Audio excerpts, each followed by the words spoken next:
right, back to this Ironfoot. This is a project I had started several years ago. I actually completed it and modeled it on 3D Studio Max and was able to create the 3D print or the initial 3D print on an Ultimaker 2 I did have access to at the time, and coming up with these joints and sort of establishing a model kit out of it was a bit of a challenge. I think it took several months to come up with the joints and a lot of trial and error, putting it together, seeing what fit, what worked, what didn't work. This is something that I earlier or late last year, maybe earlier this year already, I'm losing track of time, put together in a minifig. So I took all these separate parts and put it together, happened into a solid piece that we could print for the resin printer rather than all these discrete parts that you see me gluing together here. But I finally took a crack at it on the Bamboo Carbon X1. I didn't use any of the multicolor features, simply it would have taken forever to print all that multicolor stuff. It's just a time multiplier every time you swap a color out there. Or actually, I don't know how much longer it takes. I just know it's significantly longer when it swaps out the spool and changes the colors. So what we're doing here is trying to put together that arm, and I have a little diagram of the joints and how it all comes together. Those joint pieces that I'm going to use as the shoulder and some of those more breakable parts that I'm going to rely on to move, I did print with ABS, not PLA, to try to give it that strength that ABS has. And that shoulder mount piece is just those two discs that kind of come together with a post and flange for that shoulder to give you that swing back and forth as the shoulder goes, and it'll squeeze into that housing on the body, giving us a full range of motion. The one problem I am having with this initial build, which I did have with the original Ultimaker build back in the day, is that it's kind of floppy, and you'll see that at the end. And there were some things I was able to tweak on the Ultimaker which didn't translate on the prints, oddly enough, for the Bamboo Lab Carbon X1 printer.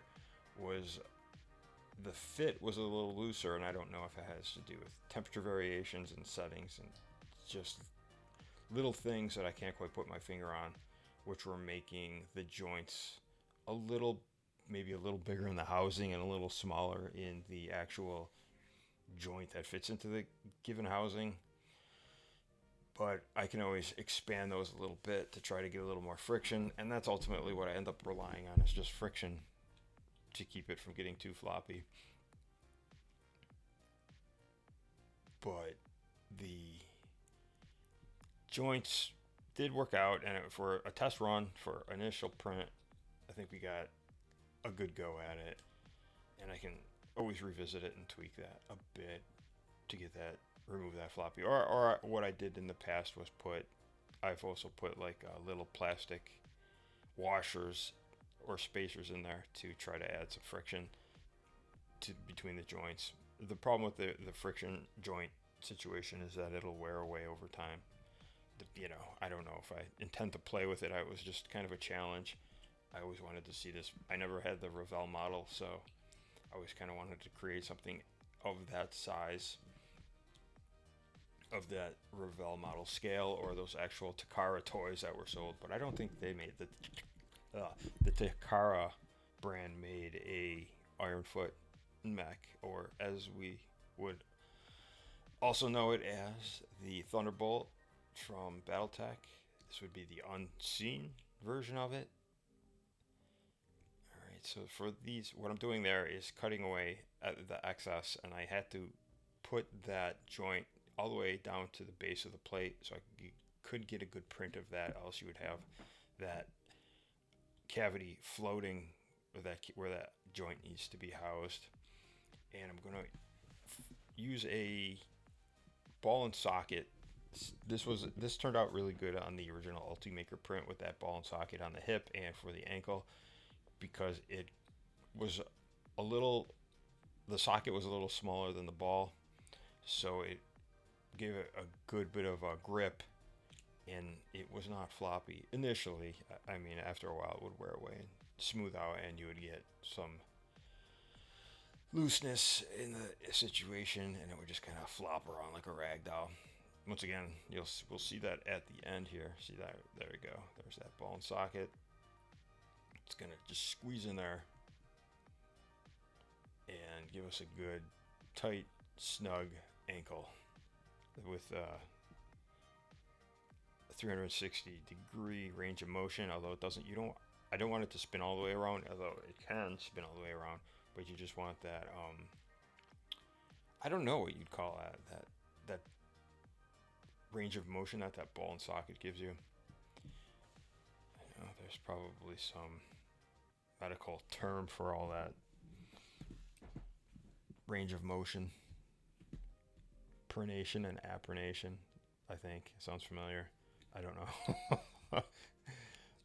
I once read an article about bionic limbs, and I thought I've heard those terms in there. How they're trying to expand the range of motion for prosthetics. All right, and we're just gonna quickly put these other two legs together. And the other issue I was having is lining these things up, so those posts need to line up pretty straight and evenly with the housings, and I don't have anything to really line up the housing with, or that calf portion, or any of those separate pieces together. Maybe at some point I could come up with a key and a hole that it would align nicely to.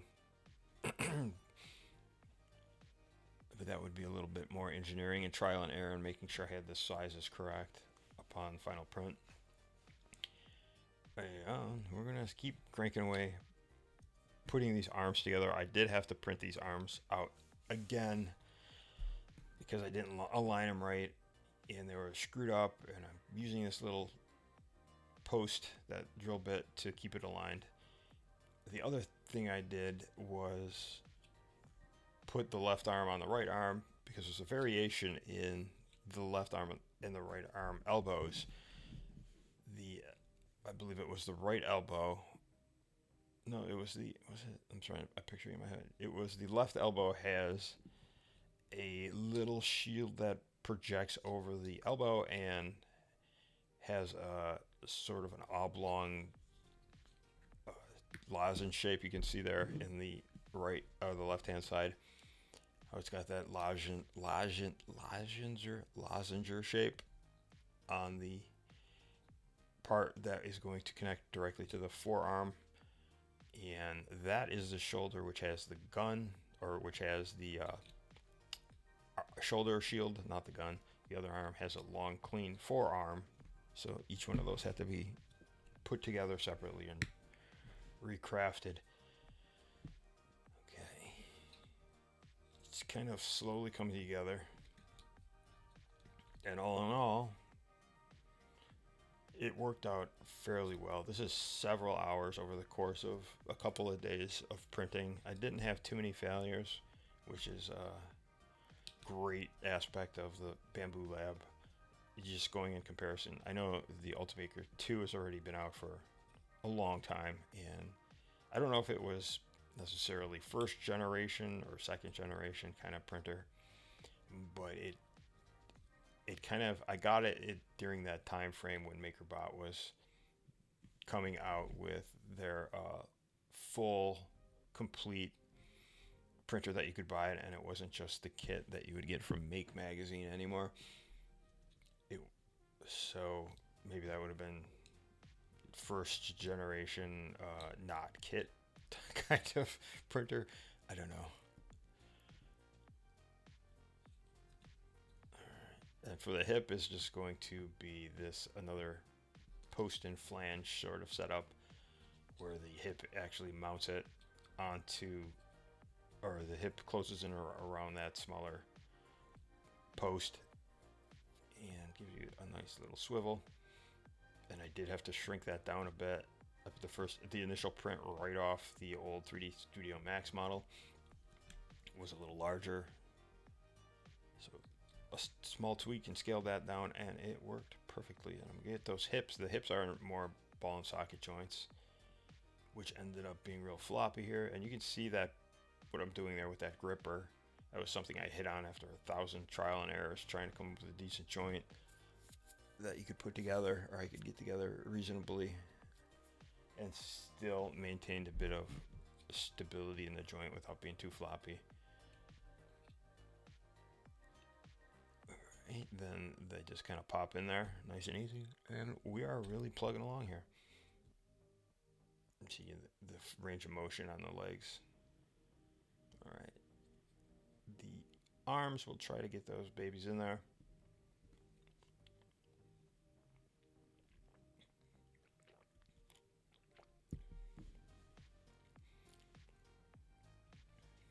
And these things should be a little bigger than that outside housing that it's going to fit into the main torso in that shoulder area. But once again, they were a little smaller and they didn't pinch in there like they should have. A small tweak will take care of that. There you go. And these fists are something that I could revisit. They're just very basic cubes with some cylinders coming off as if they were fingers, and there's the shoulder mount, kind of mounts on those studs on the shoulder, on the left hand shoulder. Still very floppy, and it doesn't have a lot of stay in any given position that you give it. All things to be tweaked and worked out. And another thing would be cool to create a cockpit for that, so I could create a cavity within, but that would take more. I'd probably have to split up that body so I could get a decent print. And the other thing to keep in mind when coming up with these prints is I'm always trying to work from a base on the printer that is wider as it prints to a smaller point of the given piece, so I have fewer overhangs and I don't have to worry about nonsense like that. Failed prints or stringing out or collapsing or creating an ugly joint where it arcs over and I'm relying on the cavity that it's creating, but it's just full of uneven plastic, and then you can't fit it together without a lot of cutting away or post-processing, as it were. There we go. We are almost done getting there.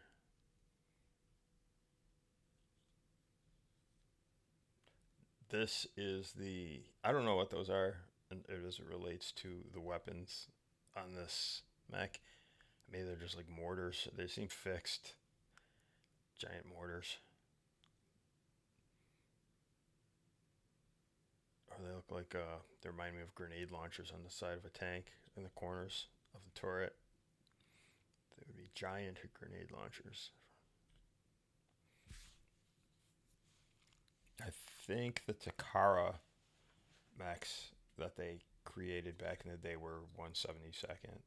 And this is pretty close to that size. Alright, now we're just going to put that missile launcher together.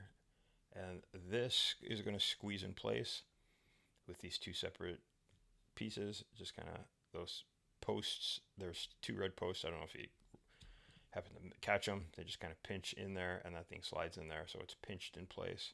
And there we go. There's a final model. You can see how floppy the legs are, which is unfortunate, but we'll give it another crack at some point with those adjusted joints, and maybe I can refine this model. Whoops. There you go. See what I'm talking about? You floppy mess. And there are some things I don't have the headlights on the side or those hoses that come out of the middle of the torso to the side. I do have them modeled, just not printed. As always, if you stuck around this long, I greatly appreciate it, and thank you for your time. If you want to stop by again, we will definitely be doing this again. All right, thanks.